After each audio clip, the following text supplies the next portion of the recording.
Welcome to another episode of The Scoop.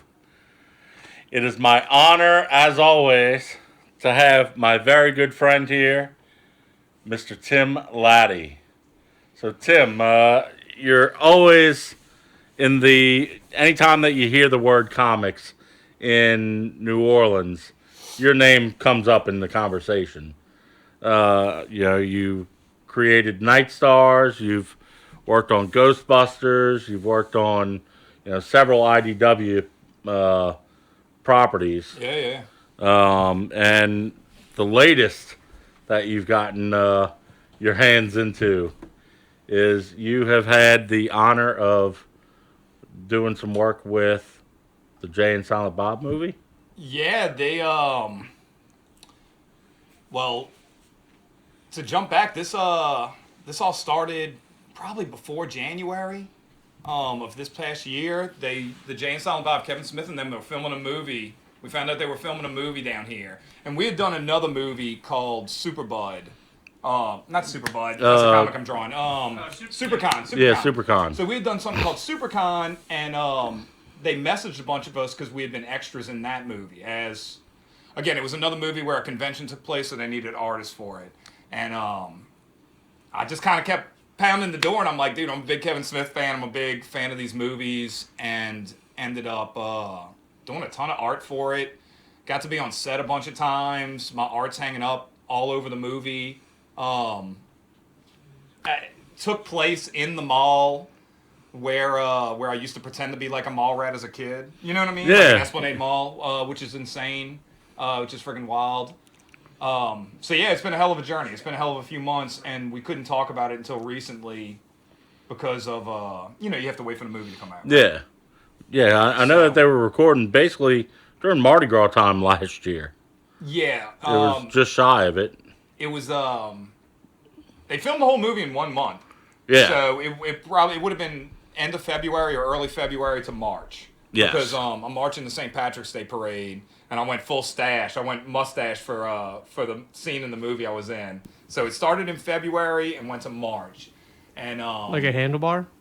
no, I wanted to go handle. I might mix it up next year. I might change it up. You should do handlebar. This is me just first stash, New year, new laddie, handlebar. I'll go handlebar.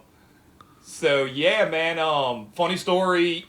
So my buddy Tim Stoddard, who owns Showcase Comics out in Slidell, Yeah. he got tapped to be like the comic book consultant on the movie. They needed a bunch of props and they needed a bunch of stuff to fill up Brody's comic shop. They need to make the scene, and Authentic. it doesn't make sense Right. for them to go buy, $20,000 worth of comics to set up and then sell. And they spent some money on stuff too. Well, yeah, you know but what I mean? you know what I mean, like. Yeah.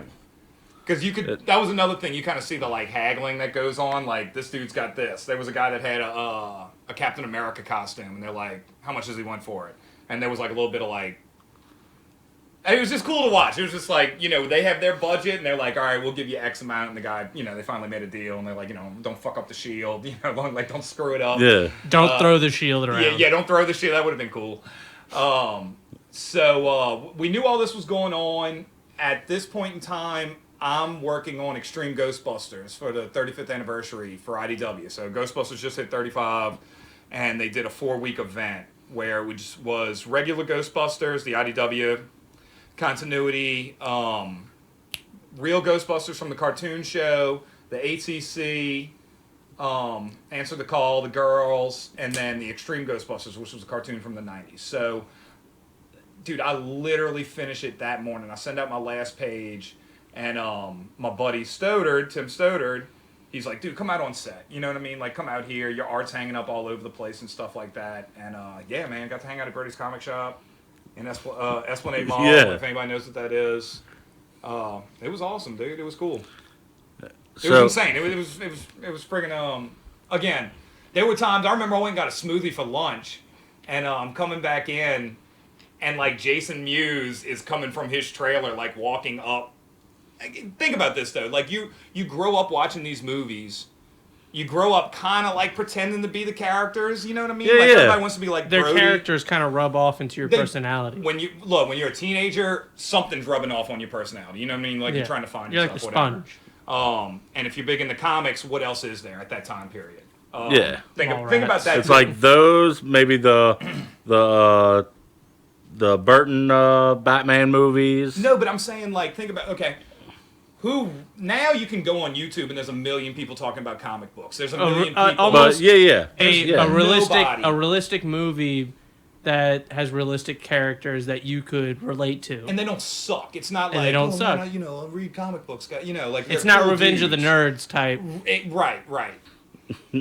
So yeah, man, I'm coming into Esplanade Mall, and like I said, Jason, and it's funny. He had Jason Mewes has a manager that kind of has a Kevin Smith appearance, but he's from the UK, and he has he had cornrows, and he was cool as fuck. He was a cool dude, because we were hanging out with him at the rap party and stuff. So it's like, again, I'm behind them, or I might have been in front at the time. And it was just a cool moment. You know what I mean? That you're surreal. I use surreal too much, but it was surreal. And I thought about taking a photo, but I didn't want to be that dude. You know what I mean? No one taking does. A selfie. I was trying to be cool. You're not. I was not. I was in the mall with him, and there's nobody in the mall. Esplanade Mall used to be the biggest mall in the 90s. Yeah, it's the biggest place on earth. It's dead now. It was dead. Only jogging old ladies go through there. Jogging old ladies. There was a couple incidences with the locals where some dudes yelling at them and stuff. He's like, I don't give a fuck about the movie. I don't care what y'all filming a movie. Some dude while everybody's filming. It was wild, man. There was some interesting moments. Yeah, man. But again, it was cool. It was that was probably my favorite day. I think I might have liked that more than being on set. So yeah, skip forward.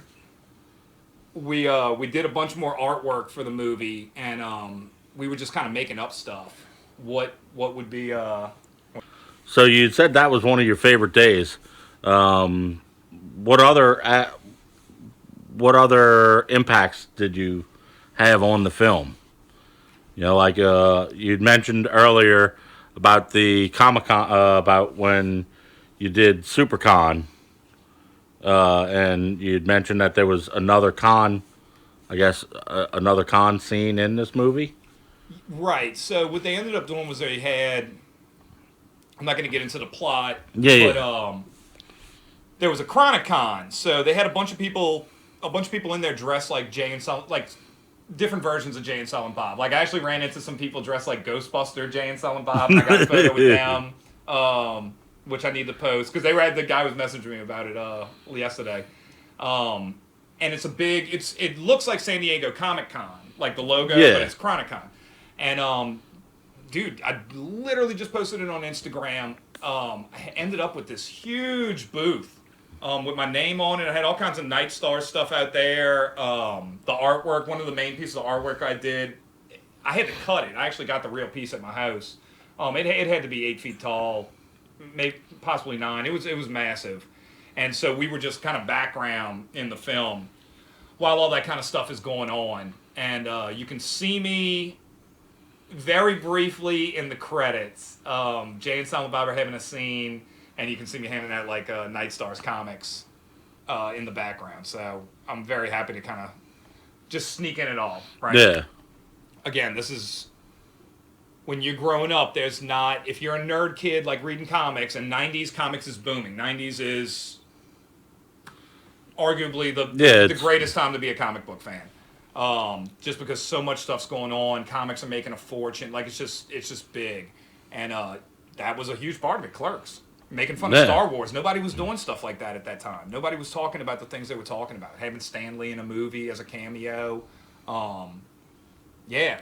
So that was a big one, man. That was not something I ever anticipated.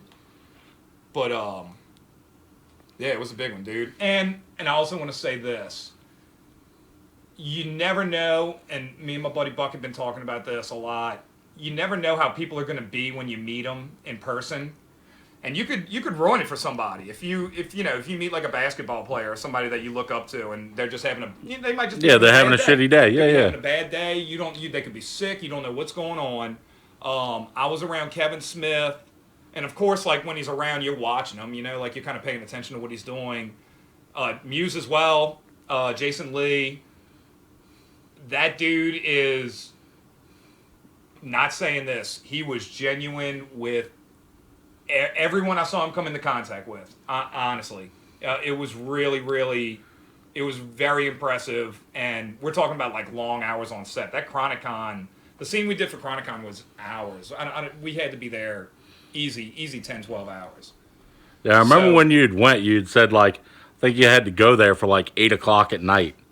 And I think I talked to you the next day and you were like, yeah, we got out at like 4 o'clock this morning or something. It might have been been something ridiculous. Wasn't that the parade day when you came out? Didn't you get off? I saw you right after it. Yeah. Yeah. You got off and then came to the Bonneville route, right? That would have been Mardi Gras Day because I saw y'all. Was it Mardi Gras Day? No, maybe. Yeah, Mardi Gras Day. But yeah. Yeah, you came over. You're like, yeah. You were like wired. Dude, it was. So again, you're on set for a long time. Y'all know what it's like when you have like a long day. You don't feel like messing with people. You just want to go whatever, veg out, watch TV. Yeah. Camera guy knows he's a stuntman. Are you really? Yeah. He was showing me. He was you small bit on cloak, dude. Well, I'm saying, right? He was showing me his Cloak and Dagger. He was on Cloak and Oh, Dagger. no way, huh? Yeah. All right. You Cloak and Daggered when you came in, man. I didn't know what was going on. You snuck in behind while we're filming. Yeah. I just that meant a lot to me. That was he's a prick. Who? Like if Kevin Smith or one of them, like if they sucked. Do you know what I mean? Like it's gonna be weird next time you go to watch Clerks or something. Like your personal feelings aside, you wouldn't have been able to put your personal feelings of that person. You can't because it's like tainted now. You know what I mean? Like sometimes I've done stuff.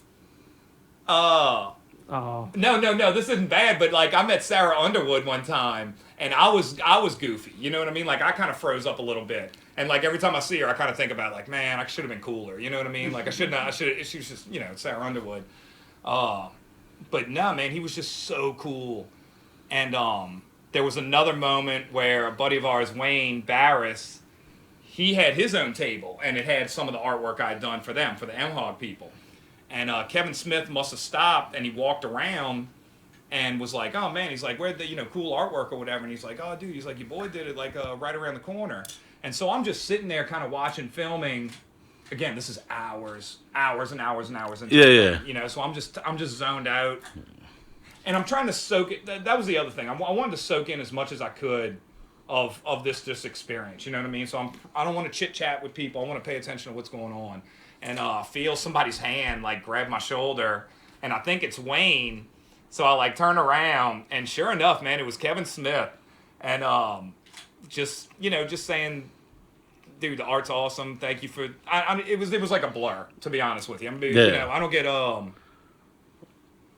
Well, I think don't get too starstruck too often, but yeah, that was a big one. Well, I think one thing that you told me right when it happened, going back to the comic book store scene, was you had your art hanging all over, and at some point, and I could be elaborating the story or whatever, but essentially, you got a chance to like shake Kevin Smith's hand and say, hey, and then he had said, what do you do? And you told him, oh, well, I'm a comic book artist. I did the Ghostbusters. And you were naming some of the properties that you do. And he said, and someone there said, oh, well, ironically, we just got clearance to use those properties in the movie. And then almost. So what happened was we were there 2 days before. So again, Stoddard is setting up the shop. And what's funny was like he was like, you got to have Punisher War Journal number 6. Like so he's hitting every key from watching Mallrats and other things that they weren't even thinking about. And so we're there on set and just to kind of this is 2 days before, 1 or 2 days before where they're building it. And we're just looking around, just taking pictures and just embracing it, embracing the moment. And one of the guys comes up and he just randomly says like out of nowhere, he was like, yeah, he's like, it was so weird. He was just like, yeah. So we got Ninja Turtles and Ghostbusters cleared. And me and him are like, what? And Stoddard's like, bro, this is the Ghostbuster guy. This is the Ghostbuster guy. It's Dan Shoney. Yeah. And he was like, this is the other guy, you know? And I was like, man, you want some original art? You want some originals for the set? And again, this dude's chill as hell. And he's just like, I'm not going to tell you not to. So, so we ran to Michael's, bought a bunch of frames, went back to my house, put all the originals into frames, and brought them back to set. And so if you look in the background in Brody's comic shop, there's 9 Ghostbuster covers framed up in Brody's comic shop, including Extreme Ghostbusters, which I'd finished like the day of, basically, the day of. So again, think about that as like a Kevin Smith View Askew fan, Jay and something about, whatever. And yeah, dude, to have your art like in Brody's comic shop, it's just so... Well, on top of that, mind-blowing. I know that you'd drawn a Blunt Man and Chronic that was hanging all over in the shop. And at some point, when you'd gotten to meet Kevin Smith, he was like, and you told him, oh yeah, I drew that over there. And he essentially ripped it off of the wall to take a picture with you. Like it almost came, it felt to me like it wasn't you asking him for a picture. It was more him asking you for a picture with the art. I doubt he felt like that. But right? mean, no, man. So I went up, and again, you're kind of having these like blurry moments because you're kind of you're nervous, or you're not nervous. Might not be the word, but just excited. You're excited. And I was just like, hey, dude. I was like, I'm Tim Lattie. I was like, I draw Ghostbusters and everything, and I did the Blunt Man and Chronic art for the thing. And that's when he like kind of flipped. He was like, oh no way, dude. He was like, come on, let's get a picture. And he just like grabbed it. There was one of them was like right there, framed on the wall. So he grabbed it. So when you look on Instagram or Facebook, that's what we're doing, holding it. And he was like, you want to do it in front of Stan Lee or in front of Brody? And my buddy Stoddard had just gotten one in front of the Stan Lee. I was like, nah. I was like, come, let's go in front of Brody. My favorite movie was Chasing Amy. And I didn't notice this until I was looking at the photos today or yesterday on Facebook. Chasing Amy, the comic book, is like right over his shoulder. You know nice, what I mean? Just like cool synchronicities, man. So I've been in a really good mood the last couple days. Just super, super grateful, because I couldn't share anything. So nobody knew. I know I told y'all. I probably showed you pictures maybe, but yeah, dude, it very, very awesome.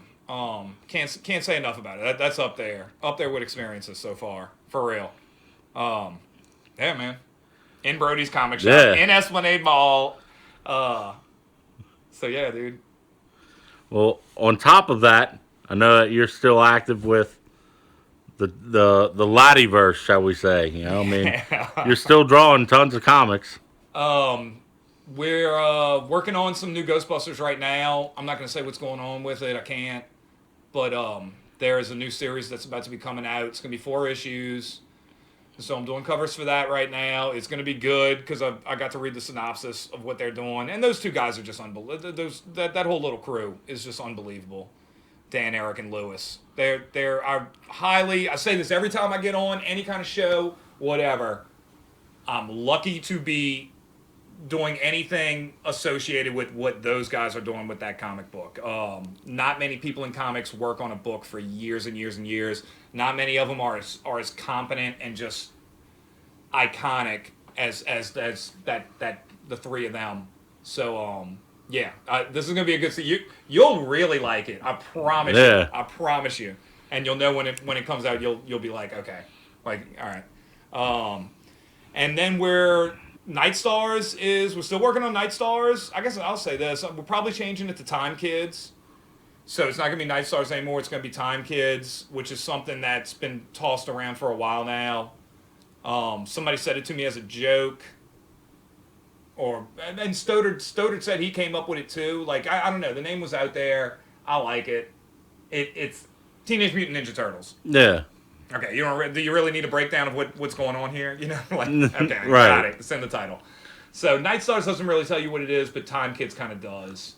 And then some other stuff I'm working on, but we'll see. Yeah. But you may like these as well, but I don't. So, can you tell us a little bit about what the next storyline may be for NightStars or for Time Kids? In the first one, I mean, it was the Roswell landing. Right. The first one, you got to think, when we did that, so we were doing the math, that was 7 years ago. So 2012, 2013, that's when that book came out. And I did an issue almost every year. So we ended up doing 5 issues in 7 years, including the UNICEF issue. And that was every time the book got better, every time the art got better, writing, everything was getting more and more streamlined. I think this time, I don't feel like and I don't think as a reader, I don't want to wait around for stuff to start getting going. So I think we're probably just going to come in. Again, my buddy Buck, he wants to go full Yeti. I might go. I have a story with Amelia Earhart, like just boom, they hit Amelia Earhart's plane out the sky, and that's just going to go into like a wild adventure on an island, kind of like I think I told you this a long time ago. It's based off of a Muppet Babies episode. Really? Yeah. There was this really cool Muppet Babies. Guys like, who the fuck? Who do y'all got into that? Jesus. There was a really awesome Muppet Babies episode back in the day where it was like a radio play, and Kermit was kind of in like the Indiana Jones thing. He was doing that kind of stuff, and like they fought like a giant spider, and I just remember it being like really, really cool.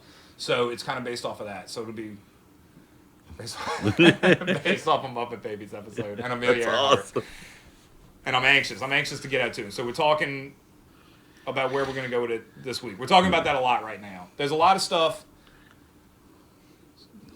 going on behind the scenes, and a lot of stuff that's been going on behind the scenes with different projects, and it's just at some point it's business. You know, like a lot of been going on this year for me personally is just learning.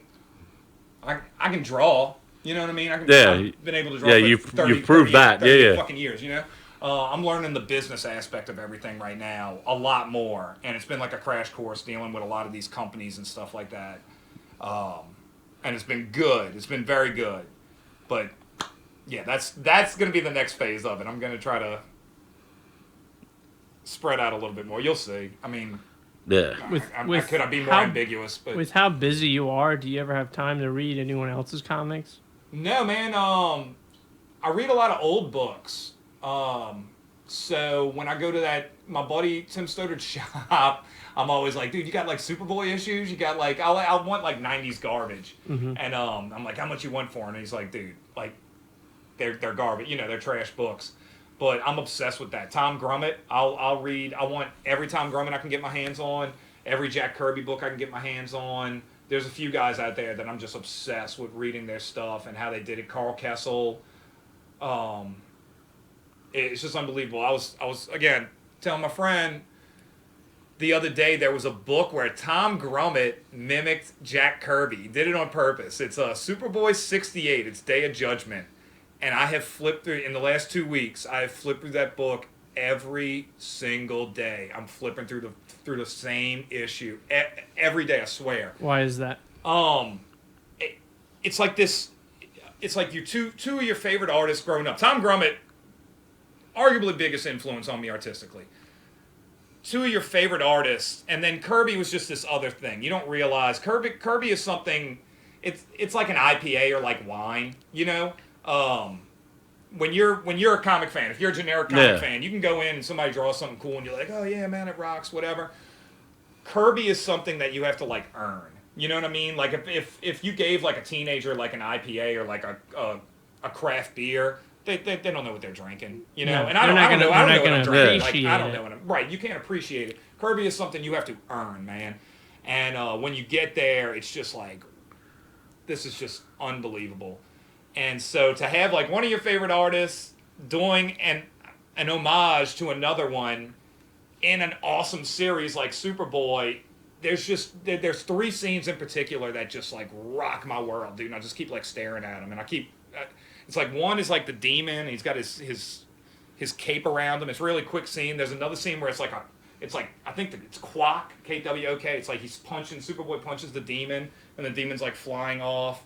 And then there was like another scene that I'm like teeter-tottering with, but I'm just obsessed with it, man. Have you been keeping... I'm more adamant about Superboy 68 than I am about Jay and Silent Bob. Do you keep up with like like any of the Doomsday Clock issues that have been coming out? No. I am. What about you? You? I know You? it is, sure. Have you been keeping up with it? I mean, does anybody? It comes out like once every 3 months. Yeah. He knows more than me. It's, How do you- It's the sequel to Watchmen. That's what I Yeah. figured. All right. All right, well, here's a different question then. How do you feel about comic books and their adaptation and the surge to movies and television shows? I'm a purist, and I want things to be like the comic book. Most of these things are perfect. I don't think you need to change them. And it's funny because Jay and Silent Bob reboot is Brody just has a whole that. Yeah, season literally about all of this stuff right here, about reboots and remakes and all that kind of stuff. I want it to be, so let's take Watchmen. They had to change stuff for the movie. Maybe. The ending. Maybe. It was the ending. Everything else was, for the most part, shot for shot. More or less. Right. It's, But That's the- not exactly true. Huh? They changed the pacing. well, they Oh dropped yeah, the well, I pirate mean, and then story. they did the they There's dropped that. stuff in it. There's no scientists. There's a lot of stuff that's in it. Yeah. But it depends on what it is. So 300 is a better example. 300, borderline shot for shot. Pretty beautiful, pretty perfect. Watchmen, Scott Pilgrim, shot for shot. I never read Scott Pilgrim, but I do like the movie. I Yeah. love what's her name? Who's Ramona Flowers? What's that chick's name? Mary Elizabeth Winstead. She's so Yeah. beautiful, bro. Like she's just gorgeous. Sin City. Sin City's another one. Sin City's like, I would rather something like that. If it's going to be something that's iconic and just on point, just do it like the movie. What happens with the Avengers and all that kind of other stuff is it goes, it's a whole different, it becomes like it's its own thing, basically. Well, like how they'll tease Adam Warlock and then just never use him. Really? Yeah, they're like, all right, I like Adam Warlock. because they're leading up to it, and they're like, "Whoop," left turn, and they were building up to like the Infinity, like Things have changed, man. Think about the movies we just brought up. Sin City is Yeah. early 90s. yeah. Well, early 2000s. 300 is, I would say, in the 10s. Is that what we call it? Like 2000 to 2009, right in that ballpark. Watchmen's probably going to be in that same ballpark. And then you have like this last 10 years where things, I guess, upped the ante and got a lot different. And it expanded. Again, just like if it's a book, if it's a classic novel or something like that, just give me like Moby Dick. Like just give me Moby Dick on the screen. I don't need something different. some twist and plot. I don't know, but you know what? As I'm saying that, think about something like Jaws. Jaws is not exactly like the book. Mm-hmm. They had to make and do changes and stuff. So I'm particular. I like older stuff at this point. Maybe I'm just getting Ornery. I don't know, curmudgeon. Yeah. I don't know what it is, but I watch old movies now. I've never seen Stranger Things. I've never seen like a bunch of stuff, and I Yeah. hear it's awesome. I mean, I'm sure it's great. Like one might like, what is it? The Boys. Like Yeah, apparently, I need to go pick up the comic. But like I hear great things about the show, and like something it translated very well apparently, from comic book to show. But then you have things like the Teen Titans show, which I still haven't gotten into, but just from like snippets of pre-production and all of that, people were like, "Oh, how dare you change the characters' appearances?" Because it's not like I'm it's actually not one of those people. photocopied. right. I would try to keep it as pure. I don't want Superman not to have underoos. Like I want it as pure as possible. That said, you got a lot of cooks in the kitchen once you get into the movie business and stuff like that. Right. We've all seen it. We all know it. And there's just, look, people got money. Look, if you're a producer, no, I want this shit to be going on, or I want this to be going on. So things are going to end up changing. I would rather it be like basic stuff. I have certain, in my mind, I can see a lot of these characters exactly how they should be. I'm very positive of who they are, what they are. And I would rather see that represented on the screen. One of my favorite movies, a good one to go look up, and I've talked about this on plenty of shows, is Superman vs. the Elite by Joe Kelly. It's the animated movie, and I don't know if you get a better version of Superman. Like it's it's basically him fighting the Image characters. Would you say that? Like he's kind of fighting Image. Like you have these new heroes that come in and they're kind of like ultra violent, like they do whatever they want and all this stuff. And Superman has a set of morals. He has a code. Yeah. You know, that was instilled in him in Kansas from his parents, from that Midwestern values and stuff. And he will not break his code. And it's just a movie about that. And it really, I don't care. Pushing him. So you brought up The Boys. I've never seen it, so I can't really talk on it that much. But I don't care about like violence and stuff. I don't care. Well, we have a stunt double in here, but like I don't need that. I want Superman at his. I want that's what like screams to me with the Jay and Silent Bob movies. It's funny, bro. Like there's all kinds of funny scenes. There's awesome scenes. It's good. You're gonna get what you pay for out of all these movies. But then, I guess this ain't giving away. Then I'll say it like this. But then there's the soft stuff that comes in. And for Kevin Smith movies, those are the things that hit me the most. Yeah. You know? Like one of the most classic things to me. You'd mentioned Chasing Amy earlier. You know, one of the best parts of that movie is the whole spiel when Silent Bob actually speaks and he tells the whole story about Chasing Amy. You know, where the whole movie name comes from. And fuck it, dude. Let's get real. When you're a teenager and stuff like that, how many times have maybe you dated a girl that maybe had a little more experience than you or something, you know, and you might go back and watch that scene from Chasing Amy and it like speaks to you. It's like an older brother or somebody talking to you, man. It's just, and it's real. Like you could tell that came from like a real experience. It feels like it's organic. Yeah. It definitely was, you know? Yeah. Some of the other stuff that went on in Chasing Amy, dude, that's my favorite one, man. Like, that one's mind-blowing. The scene in the rain, when they finally kiss and stuff like that, like that tension, like her running. That movie is awesome. And all the Kevin Smith movies kind of have just some, like, real moment, you know, that's going to stay in there. Clerks 2 had it. And that's the best part, in my opinion. I mean, you can all get, like, stoned and laugh, you know, whatever. But that's the real stuff, for me, you know. There's a thing, it's called the Golden Ratio. And y'all may know what this is, but it's basically 75-25 if you look at like a seashell or something like that, an earlobe. And he does a good job of that, where it's like 75% goofy, dick and fart. Yeah. And then you're going to get that little nugget of goodness. Yeah. You know, like that caviar. Well, even with any like sitcom or whatever, you know, like Seinfeld. Well, yeah, there's, you know, most of it is, you know, dick and fart jokes. There's still that little like 25% or 10% where you realize, oh, George is an asshole because he's being hypocritical of the fact that she has man toes or whatever, you know, or whatever the storyline is in, you know, the sitcom.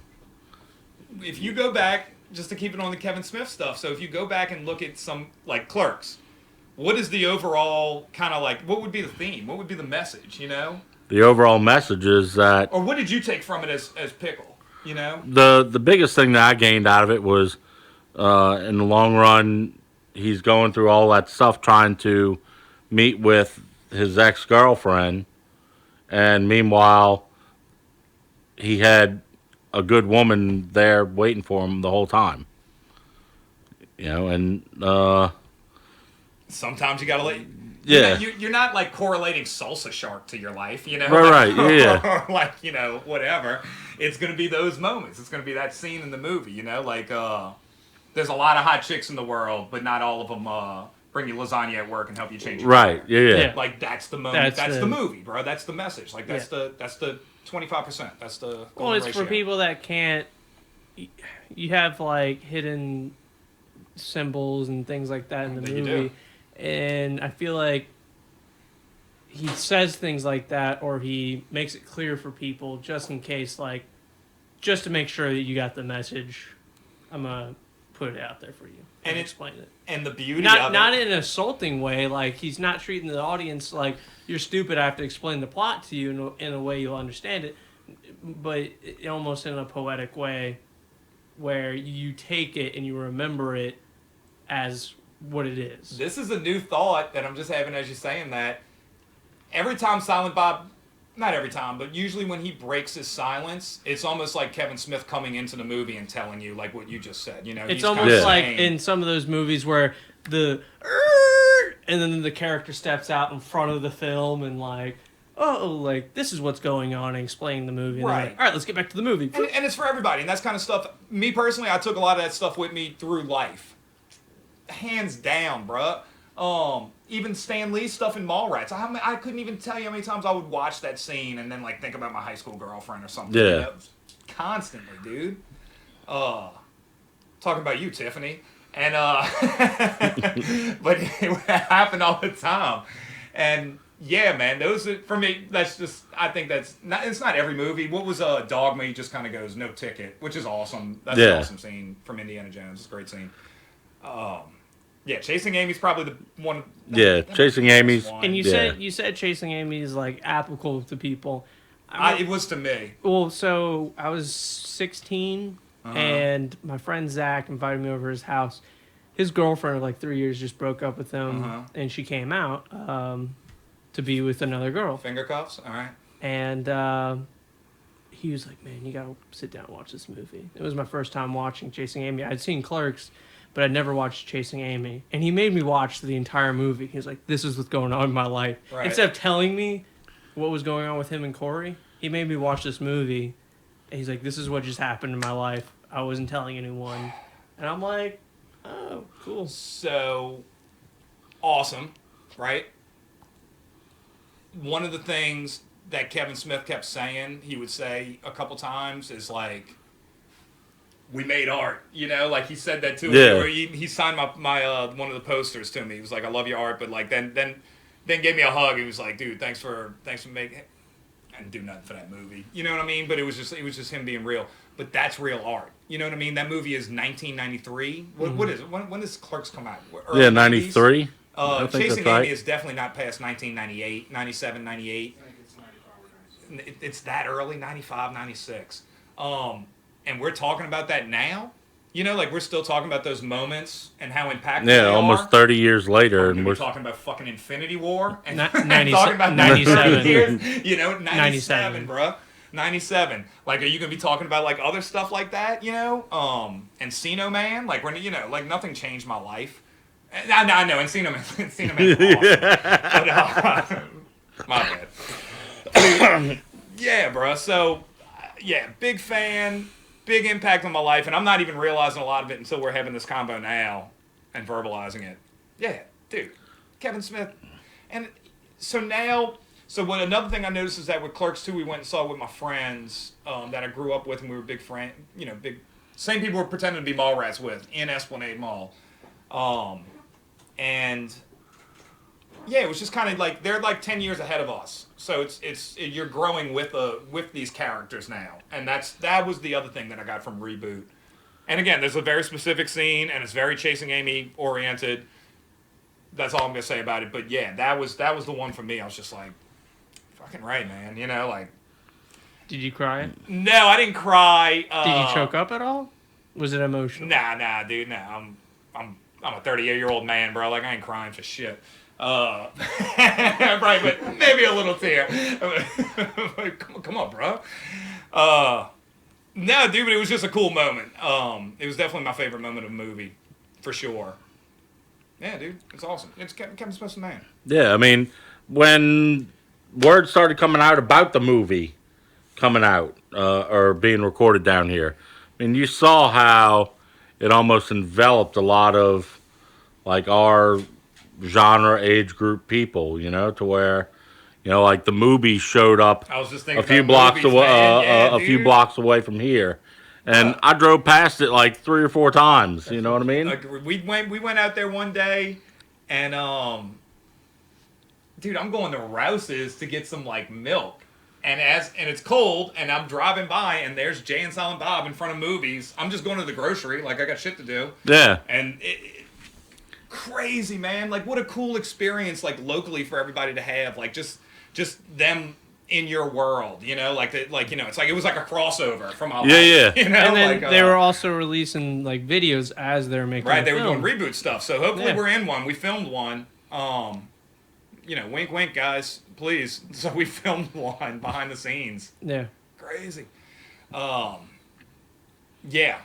Another cool moment was while we're on set, they're filming, and they were doing a scene, and then Jason Mewes is in front of me, and he just kind of like wanders over by my table, and I have a NightStars shirt on. And I just posted this on Instagram, like you can see what my table looked like, my booth, and it's the one with the skull and crossbones, the alien. And he just kind of like walks up. Again, I sound kind of like shell shock a little bit, dude. Like it's just kind of weird, good weird. And he's just like, oh man, he's like, dude, that's cool. And I'm just like, yeah. And he's like, man, it's kind of like Blue Beetle or that dude from Justice League. I was like, yeah, bro. And he's like, how much? And no way. I was like, what size? I was like, no way I'm making you pay for a shirt, dude. He's like, you sure? I'm like, yeah, I'm sure. And I gave him the shirt, whatever size it was that he wanted, and he shook my hand. He goes, thank you much, young man. And it was just like another scene from the movie. Like that's what he would say to somebody in the movie. And I'm just, again, I'm like, I'm at Chronicon, like this is all going on in front of me, like this is happening. And I didn't meet him personally until later. So that was like the first time we met. But it was just, yeah, man. Tall as shit, too. Very, very tall. Mewes was awesome. He was super cool. There's not too much difference. It doesn't feel like between him and the character Jay. I know there is. I'm sure there is. But that was another cool moment. So he's out there playing fucking, what is the game he plays all the time? Fortnite. Yeah, he was. I remember every night he'd leave set and he'd go Twitch. Yeah. And play Fortnite until possibly whatever. On a shirt, We don't know. How cool would that be? I don't care either way. He took the shirt. That was another just cool moment. And so I'll tell you another one. So after everything is done, and I meet Jason Richardson over there, who was one of the Kush kids, and he was cool as hell, man. That's another just cool dude. And there was a reboot party, so there was an after party for the whole show. Yeah. And we got invited. Stoddard got us. Stoddard got invited, and then Jake Richardson made me his +1. So I got into the show. Still have the mustache at the time, which was just rocking it. I didn't know how long I was going to keep the mustache. Jason Mewes' manager told me I looked like a state trooper. Because I kept asking her weird stuff. I'm just like, what do you think of my mustache? What do you think? And she was like, you look like a state trooper. But again, not even fucking kissing ass anymore. I wasn't kissing ass to begin with. This is all true stories, dude. Kevin Smith at his own premiere party for an hour and a half, easy, just stands there and signs autograph and takes pictures with cast and crew. That's all he did. He did the whole time. Like we're all in the back, like watching and cutting up. There's some of the other actors from the movie, just bullshitting. We're drinking. Dude went in there, stood there, signed autograph, and took pictures. I don't even know how long. That's it. Did not. Everybody else is dancing, doing whatever. He doesn't have to do that. He could have roped himself off. He doesn't need to fuck with anybody. Well, cool. One of the other things that was cool was I know that he basically cashed in all of his pretty much all of his favors, and he got like really. There's like a whole crap ton of montages, or not montages, right. cameos of all these different people who are, in the Askewniverse in some fashion, whether it be through those or through the Great Northern trilogy, which is the Tusk and Justin Long's in it as well. He's funny he's so funny, man. I like him. I liked him. What was the movie where they built the school? Oh, y'all know what I'm talking about? It's fucking hilarious. Oh, I know it. Accepted. Yeah. That shit's so funny. I liked him in Jeepers Creepers. Never seen it. I might watch that because it's like Halloween time and all. Is it in the 90s? First one. Early 2000s. Has that early 2000s? That's kind of my cutoff. No, the first one. Don't watch it. I don't even like CG anymore, bro. I'm getting so CG, weird. It's all practical effects. Okay. All right. That's why I'm very interested. I'm very interested. That's why I like the first one. The second one, Dude, he's so funny. He's just one of them dudes that's just funny. I used to think that about Chris Kattan when he did the monkey dude on Saturday Night Live. I used to think I was just press the right button for whatever reason. I just die laughing. Oh. One other connection to the movie that I know happened during that time. Brian O'Halloran was Chewbacca's. Yeah, man. He's another cool one. Didn't get to meet him, and they were filming all that stuff down here, but it was, you don't want to overstate your welcome. Yeah. You know, like nobody's gonna tell me nothing. Yeah, but you don't want to just waltz in and. Tim Lattie, no one's gonna tell you shit. Right. So that was I was happy after day one. I was happy after them all. But yeah, Brian O'Halloran was down here doing it up. Seems awesome. He's great in the movie as well. Yeah, who doesn't love Gil Hicks? Yeah. Or let's see, Dante Hicks, Gil Hicks. I think he had Bill Hicks is the comedian. But yeah, it was always something Hicks. Yeah. That was his character. But he seems great. I'd like to meet him. The girl that did the 37, the girl from Clerks, she was at Ghostbuster Fan Fest. So me and Stoddard are out there right after, this is all going down, and we were going to get photos with her. Like, he took a photo with her and was going to post 38, and then I was going to post 39 on Facebook, but she left. She went too early. But I did meet Diane Franklin, who, that was a big one. Another highlight of the year, meeting celebrities. So, yeah, man, what can you say? But I'm sure there's other stories, to be honest with you. But just from being on set and stuff like that. He was funny on set. He would stop and like make jokes with the when the extras are in there and stuff, tell stories about it. He told a cool story about the Flash and how so there was a point where everybody just had to like freeze frame and then somebody was going to move, and he was just like, back on the old Flash TV show, that's what they used to do when the Flash was going super, whatever, he's grabbing guns or whatever.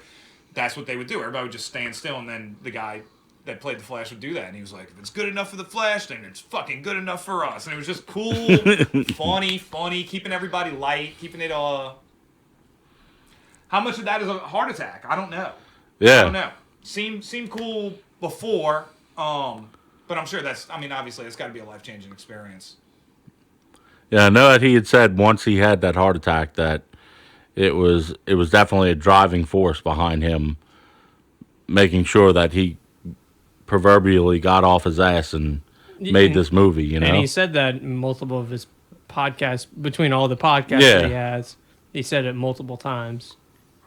Yeah, so it's but still, yeah, I mean, it was very exciting to know that all of it was going on, blocks away from my house, I mean, so many of the things were 5-10 minutes away from here. Right, your Movies was up for Movies was up for a few weeks. I mean, Esplanade Mall ain't that damn far away. No. I think that the Quick Stop was. I'd heard that the Quick Stop was on like Chop somewhere. It was out there. I didn't go to the Quick Stop. I should have. Yeah, man, driving to the mall, I'm like jamming out to Suzanne by Weezer and stuff. Like, I had the mall. I was doing that last Monday when we went and saw it, or two, whatever night it was. Yeah, the Movies was up for a while. What else? And even in the movie, when they're at Movies, you can see the landmark in the background and stuff. Like, you can see you like, see Mattress Select across the street. Like, you're in Metairie. You're in Metairie, Louisiana. Yeah, best crossover ever, honestly. And I know I said it a million times, bro, just Esplanade Mall. Yeah, I even went and got a cookie at one point. Like, so I had my smoothie, and then I was just like, fuck it, bro. I was like, I got to get a cookie from the cookie stand. Yeah. Even though it's not in the food court. Right, even though it's not technically in the food court. And it was good. Yeah, that's an amazing experience. I'd have to imagine that, that's one of those tales that you'd be able to tell your grandkids, If they watch the, well, if I let them watch, maybe no, you're gonna, but you know what I mean. Like it's watch this movie about this lesbian and stuff, when they're 13, you're a teenager now. You're old. Come on, little one. What's this complicated relationship? That you're not really. You're gonna watch the movie, but you're not gonna understand it until you experience it. That's still gonna be my favorite, Chasing Amy. Yeah, Very, very lucky. Very grateful to have been a part of that. Big time. Can't even, it still blows my mind a little bit. And I share it with my friends, everybody, and and me and Buck talked about this morning, and another friend of mine talked about it this morning. When you're doing comics and stuff like that, you're at home by yourself. Like I'm by myself most of the day. I listen to a bunch of music. Sometimes I watch a bunch of YouTube about like mud floods and stuff, whatever. You're kind of removed from everything. It's just you're just going to work. Yeah. And a lot of the comments that were coming in on Facebook and Instagram and stuff like that were just. It was just cool, dude. It was like people, good friends of mine from like high school that I hadn't talked to in a while and stuff like that. Like just saying like, just positive things, and it was very motivating. I don't know how else to describe it, but it was. Does that make sense, Connor? Or no? Oh yeah. Like, a little bit. So it kind of gave me a little boost the last couple days for sure. Where it's like, okay, like fucking right. Like let's do this. Let's keep going. Let's keep the ball going. Because I've been treating it like Mario for a long time now. As long as I keep getting 1-ups. Yeah, you're good to go. go. As I'm hanging in there, man. I'm gonna keep going, dude. And I keep doing cool shit. So let's see what happens. That's high on the list. We'll see if we can top it. That's gonna be pretty tough. Do you think that this is the end of you working with Kevin Smith? Fuck no, dude. So not as far as I'm concerned. Yeah. I don't. He's gonna be like who? Yeah, Tim who? Yeah, who? Who Lattie? No, they're talking about doing Mallrats. They were talking about doing Mallrats 2 at Esplanade Mall. I know they're talking about doing Clerks 3. Yeah, I saw it. They announced Clerks 3 like last week before last, sometime very recently. They mentioned Clerks 3, right. So. If they film down here or whatever, I mean, I know who to get in touch with. Stop. Pickle. Back the mic away. What? Back the mic away. Because you're slowly getting like closer and closer, and it's coming louder and louder. Okay. Just do it. And then take it and move it to your right. Right there. Cool. You eventually like started moving it, and then it just. Right. Well, it just now it's blocking you, and that was the best way. That's segue because you start saying I'm like. Perfect. No, that's fine. Ready? 3, 2, 1. So it would be remiss if I don't mention also that I have a special piece of artwork that you designed for me. That this year I'm riding again in a parade, and we're gonna have a special something that we're gonna put out there that has a drawing that you put out for us. Yeah. And we're using that same drawing as the logo for Tales from the Parade Route. Are you really? I didn't know. You didn't tell me that. Okay, awesome. Yeah, Very so cool. We're using if you've followed my newest podcast out there, we're using that logo, and I mean, it came out awesome. It's a picture of Kirk and I doing the fist. Everyone's made reference to it that, when we go to parades, we take a selfie, and we're always giving the fist. But it's catching. So, yeah, If there's anything Pickle and Kirk knows about, it's fisting. See, you get the Kevin Smith talk going. Yeah. And here's where it leads. Man, I had to do it last year. Like, I was obsessed with it. Like, personally, I was just like, dude, I have to do this. Like, I have to get a Pickle picture on the parade route somewhere. And you got it on Mardi Gras Day with us. No, I was focused. I don't even go to fucking parades. And I was just like, I have to be there. I have to do this. Yeah, man. I'm always talking about with the shadow over there. I'm always talking about baseball team. Like, everybody has a role to play on the baseball team. You know what I mean? And like, once you find that role, you don't want to leave it. Or it just I won't even say it like that. But once you find that role, it's just perfect. You know what I mean? And you mean your role of like the group? Well, like I'm saying, like maybe you're a great first baseman, or maybe you're better in left field than you are at shortstop, or you're just a fucking you just throw heat. You know what I mean? Like you're a good pitcher, and or a catcher, or a catcher. And for Mardi Gras, like what I was telling you the other day, like it just makes sense. You know what I mean? Like like do it, dude. Like roll with it. Follow your muse. You know, Joseph Campbell, the guy that did A Hero with a Thousand Faces and you know, came up with the hero's journey and stuff like that. He has a quote that see if I get it right. Follow your bliss and doors will open where there were only walls before, or something like that. And you know what I mean? Like, look how this show is slowly, not even slowly, it's better than some of the other shows. You know what I mean? Yeah. Like, Well, so a couple weeks ago, I had to go through and kind of organize their playlist, and I looked at the very, very first video, and it's still when it was Pickle Scoop podcast. uh-huh. And he was trying to stream, and he had a camera way up there in the corner, and then like our first few episodes, like, oh, how did we edit it? The sound, what was that like? How were we putting images right here? Because we used to solely be over here, and the guest would have to like turn his head around, and the couch was right here. So it's like constant rearranging. Did this work? We just tried doing lavalier mics. Okay. You know, that didn't right. work We out. messed You with know, that last time, yeah. You know? So it's just like constant, tiny, minute. Every day is a tiny, minute adjustment. And for you, who comes on here like, you know, I haven't been here in a while, right? well, but you usually come on every few months, or you come over here. The change to you is bigger. Oh shit! I brought a friend just to see it. Y'all can't see the other side. It looks awesome. There's a lot of shit going on. Yeah, no, it's great, dude. But I'm a big fan of it. Roll with the Mardi Gras. It's your thing, dude. Yeah. Like it just makes sense. Like I do the comic book stuff. Like it just makes sense. Stay in your lane, Pickles. You can veer out, I guess. I don't know. No. Fuck, man. But at some point, real shit. At some point, you were like, fuck, I'm a stuntman. You know, like did that happen in life? Was that like a moment? Like this makes sense. Friend was like, let's go do this camp. And I was like, let's go to camp. And I started getting roles, and I was like, let's go. But it like felt Yeah.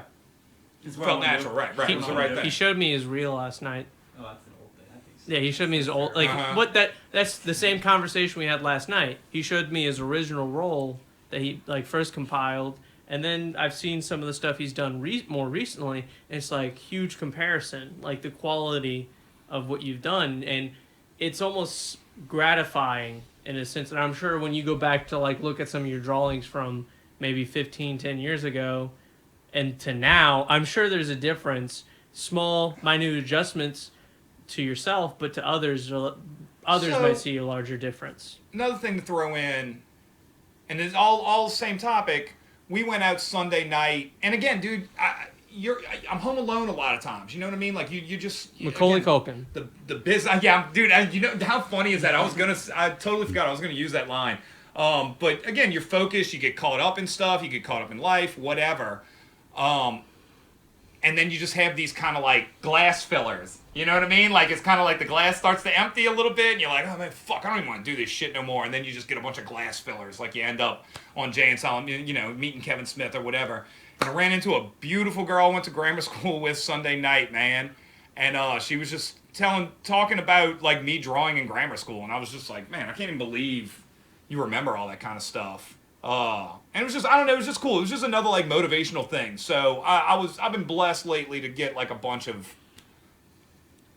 encouragement. You know what I mean? Like I feel like I just got like you know what you should do boost of when you like, go home tonight. Right now, huh? Try and find one of like the first drawings you've ever done. I have all of them, man. And then take the very last drawing you've done and put them side by side. Want to know a true story? What? True fucking story. When I was little, first things I remember drawing, not making this up, gonna sound fake as hell.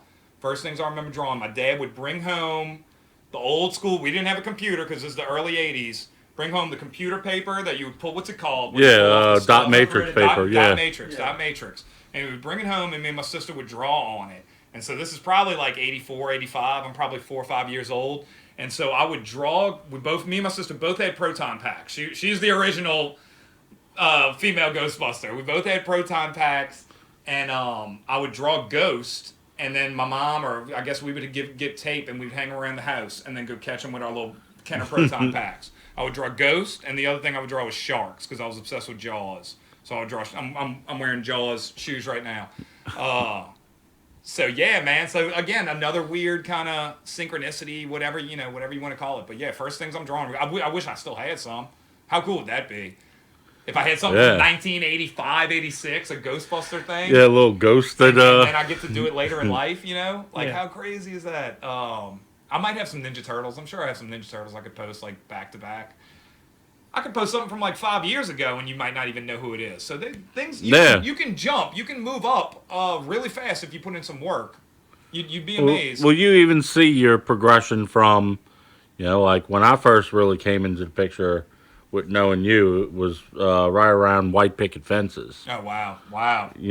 And to see your growth as an artist from then to now, I mean, it's night and day. It'll continue. But yeah, so if you're a young artist and you're listening, if you just happen to be, just again, follow your muse, follow your bliss.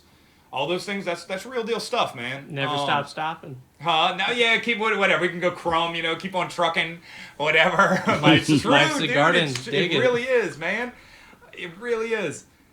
White picket fences, and I'm still working with the guy, like emailing yesterday with the guy who gave me my first jobs in comics, David Hedgecock. He's editor-in-chief at IDW now. So I met him in 2005, maybe 15 years ago after Katrina. It was like the year after Katrina, 2005, 2006 in Chicago. And the first thing I did was return to Point Pleasant about the Mothman. So I've always been into conspiracies. That was a fun one, and I got to do a lot of research. I did research I didn't even need to do for the work. I was just, you're excited, so you get into it. And then White Picket Fences, which was a good book. That was a really cool book. About aliens, 3 kids and aliens and shit. I've evolved so much. It's like the same stuff I'm doing now. Like I've never changed in my entire life. Bro. I just draw Ghostbusters and fucking aliens. So yeah. So let me run through a couple of the properties I know that you were working on. Get, I guess, like the latest story with them. You talked about Ghostbusters has a couple or a new series coming out. We talked about NightStars. I guess now going to be called Time Kids. Very, very, very likely going to be Time Kids. Yes.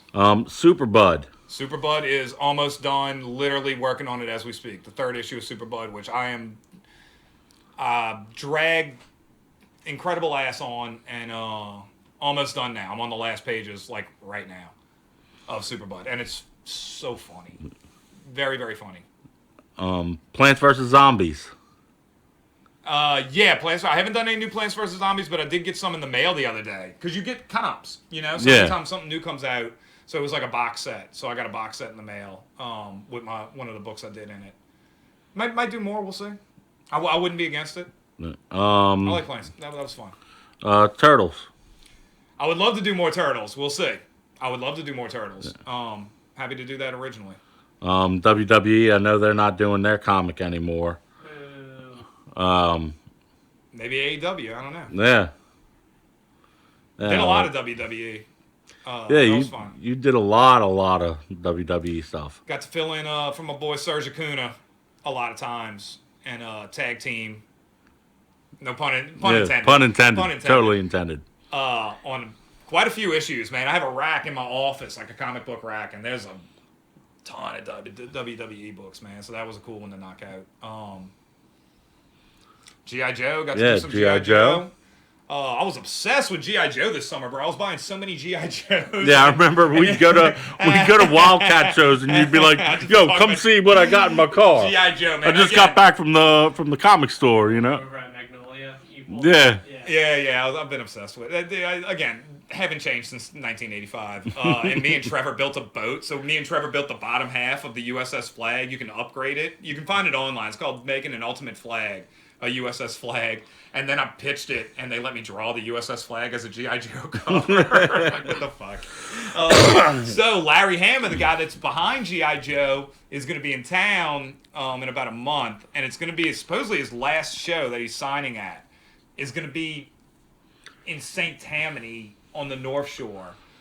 So I was able to get Kevin Eastman to sign the Turtle stuff I did, and that was another awesome, crazy experience. Meeting Kevin Eastman, co-creator of Ninja Turtles. So Larry Hama, fingers crossed, we can pull that off as well. I'd like to get my comic signed by him, and I have the original cover for the book I'm thinking I might just get him to sign it and keep it. To be honest with you, Yeah. I've been going back and forth. A lot of times I'll sell them, but we'll see. We'll see what happens. Let's see. Firefly. I did some Yeah. Firefly. Firefly. What? Yeah. I didn't know about that one. A lot of times these come like in the middle. You might be working on something else. Like I think I was working on Extreme Ghostbusters and just got a message to kind of like fill in on a few pages of Firefly. So I was like, yeah. I have like I just want to as many as I can. I want to touch them all. You know. Yeah. Like I said, there's some I'm not. And all the pies. There's some I'm not going to talk about right now because there's nothing solid. But there's one in particular I'm campaigning for. I'll tell you after the show. But everybody knows what it is. Hook me up, Tom Waltz. Hook me up. Yeah. I don't know if I'm sure there's other stuff, but yeah. Man, I've been lucky to do a bunch in the last few years. A lot. Yeah. I've been lucky to do a lot. Yeah, in the past, it feels like in the past 5 years, your credits have probably quadrupled damn near. Oh yeah, bro. My LinkedIn's rolling right Yeah. now. So yeah. My LinkedIn account is fucking rolling right now.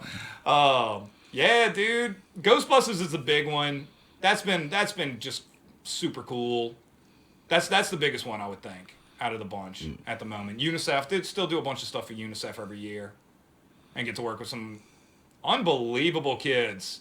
That the girl this year, Rizka, and Sona, my girl from last year, they got some talented kids out there. So keep your pencil sharp because they're coming. And everybody's using computers, Like Yeah. So I was impressed. I was impressed by some of them. I was like, for 18, was I doing that then? Was 17, 18? Well, it also helps, like you said, that back when you were 18, everything was probably, mostly still on paper.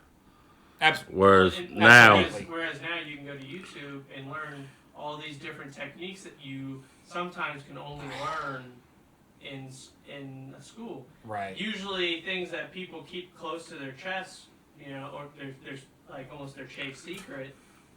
Now people are just putting out there for everyone to see. So if someone just looks it up, like, how do you do this? How do you do this technique? And then they just practice and practice. I can't even imagine the unlimited resources that you have now. yeah. And then think about people back in the day. So we were talking about Jack Kirby earlier and stuff like that. If they wanted to draw a plane engine, dude, they just got to make it up. Like, where are you going to get a picture of a plane engine in 1940? Or something like that. Like, right. Maybe just off of memory. Maybe you see it in a movie serial, one Sunday afternoon or Saturday afternoon, a or matinee. maybe you were lucky enough to fly once, But still, would you, Right. You said 1940? So the comic industry, so what? Superman's going to be 38? Photography was Action Comics around. #1, huh? Photography was around. But do you have the access to it? Like do you Prints? Yeah, things were being printed back then. So like just a kid in the Bronx in New York that has to hit a page a day or a few pages a day, he's gonna be able to find like a plane engine somewhere. I mean, I'm sure you can. I'm just saying. Yeah. I can find It a wasn't. plane engine right I'm now. sure. Yeah. Like, I find one. I'm sure. You had to at best you had to drive to an airport and hopefully look at one sitting on the tarmac. Or they had Whereas now, maybe a model plane or something like that. I'm not doubting any of that stuff could be going on. I'm Theories. just These saying. are I'm just Yeah, saying. but on the same what note, they- like if Lattie wants to draw a plane or a plane engine, Bruh. he can look it up on on I- YouTube or Google. on 3D Google. model and just put it any direction I want. Like there's Yeah. so many resources at your disposal at this At your point. fingertips. Seriously, just my camera on my phone is just pictures of me like doing kicks. Yeah. You know what I mean? Like punching. Like I got so many photos of me wearing a proton pack, like walking around. Yeah. Just getting those shots. And I'm really more focused on hands and stuff, and just the way the body's You can draw sits hands. with it. Yeah, sometimes. Yeah, man. I can't even imagine. So the kids that are coming up and with the computers and stuff, Clip Studio, Manga Studio, you still got to learn. You still got to know how to draw. It doesn't change anything. It's not like you're gonna instantly pick it up and I'm a fucking But- master at this. But having But it reference helps. It points and helps. stuff like Yeah. that definitely does help. You're not and- drawing in the sand with a stick on a desert Yeah. island. I mean, you have some stuff in your pocket. But these kids are good, man. Both the girls I worked with the last couple of years on the UNICEF books have been phenomenal. and I would like to work with them again. I hope I will soon, because I have some ideas. They're both phenomenal. Hell yeah. So, where can people follow the Lattieverse? I'm all social media. I should be everywhere. Steam it, Instagram, whatever, as Team Lattie. Team, baseball team, basketball team, LATTIE, all one word. LattieInc.com is the website hub that'll just at least get you everywhere. And that's where you can find me. I post mostly on Instagram. I post on Instagram pretty often. Sometimes Facebook, sometimes some of the other ones. Are you going to be doing any appearances coming up here? I know that on Tuesday you did a signing over at Showcase. Yeah, that was something we talk about a lot. My manager over there. Probably. I don't know how many out-of-town shows I'm going to do. We'll see. Definitely the one in November, I believe they have me signed up for. Is that New Orleans? NolaCon? Yeah. And probably we'll see about Wizard in January and stuff like that. Otherwise, I'm probably going to try to do like more podcasts and stuff like that. Because that's easy. You know what I mean? Yeah. More time lapses. Maybe. I have so many videos of it's making me nervous, man. More time lapses. All right, the more time lapses then. Yes, I actually have tons of videos, and they might be on a friggin' hard drive out there that's screwed up. But I have tons of videos of me drawing that I just never made anything out of. It's me watching YouTube, Yeah. listening to music. Videos of you watching do things. That is it. It's my average day life. average day life is me watching. It's him petting his cat. And, I was about to say yeah. my cat's gonna come in there and meow and want to be pet. I'm probably watching Professor Live or something like that. I watched so many basketball videos the last couple of days. So yeah, that's normal life for me. yeah. So So, exotic, so wild. Man, it must be crazy, like knowing all these celebrities like Kevin Smith and Dan Aykroyd, and I'm just like watching LA Beast, like fucking a bunch of hot peppers and throw up. Man, can this guy eat can he drink a whole gallon of sour milk? Like that's a normal day. Sometimes I make cookies. so, Yeah, true. so as always, thank you for coming on, Laddie. Till the next show, stay in the loop.